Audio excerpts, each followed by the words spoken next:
অবশেষে অভিনেত্রী নুসরাত ফারিয়ার জামিন মঞ্জুর হলো। খুনের চেষ্টার মামলায় ধৃত অভিনেত্রী নুসরাত ফারিয়ার জামিন মঞ্জুর করেছে ঢাকার চিফ মেট্রোপলিটন ম্যাজিস্ট্রেট আদালত। কথা বলবো আমাদের প্রতিনিধি অর্ণব মুখোপাধ্যায় রয়েছেন আমাদের সঙ্গে। অর্ণব, কি জানা যাচ্ছে?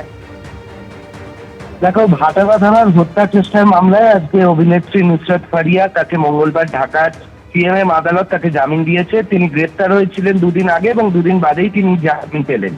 তো যেটা জানা যাচ্ছে যে তোমার সোমবার ঢাকার এই যে তোমার সিনেমা অন্যতম অভিনেত্রী নুসরাত ফারিয়া তাকে আদালতে তোলা হয়েছিল এবং তাকে কারাগারে পাঠানোর নির্দেশ দিয়েছিল আদালত।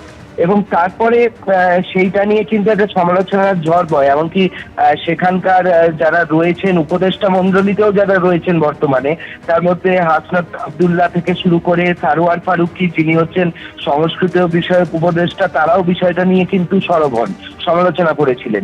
তো এরপর যেটা দেখা গেল যে তিনি রোববার দিন সকালবেলা থাইল্যান্ডে যখন যাওয়ার চেষ্টা করছিলেন, তখন শিয়ালাল যে আন্তর্জাতিক বিমানবন্দর রয়েছে তখন তাকে আটক করা হয়, পরে তাকে গ্রেপ্তার করা হয়।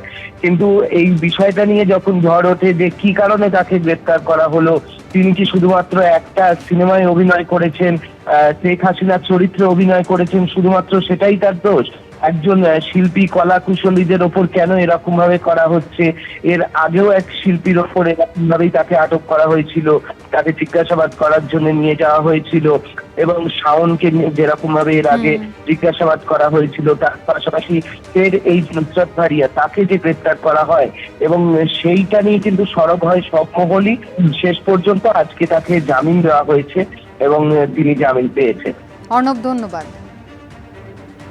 পেহেলগাঁও কাণ্ড নিয়ে সংসদে স্ট্যান্ডিং কমিটির বৈঠকে প্রশ্ন তুললেন সাংসদ অভিষেক বন্দ্যোপাধ্যায়। সূত্রের খবর, বিদেশ সচিব বিক্রম মিস্ত্রিকে তৃণমূল সাংসদ প্রশ্ন করেন, 4 জন জঙ্গি কিভাবে ভারতে ঢুকেছিল?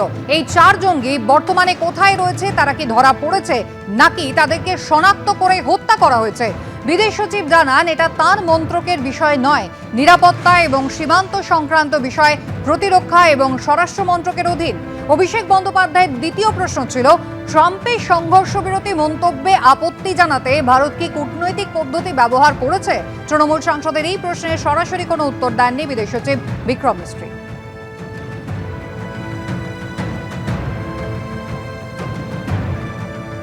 आपको अगर पार्लियामेंट्रियंस को भेजना है, और मुझे लगता है भेजना चाहिए, कोई दिक्कत नहीं है, लेकिन साथ में जो लोग, जो सेना के लोग लड़े, जो ऑपरेशन सिंदूर को सामने से लीड किया, आप उनको भी भेजो ना, वो ज़्यादा बता पाएंगे।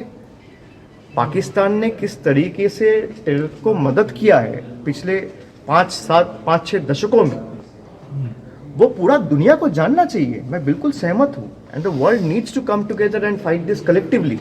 I will not discuss whatever has happened in the meeting. It is extremely sensitive. Whatever briefing needs to be done will be briefed by the chairman of the standing committee.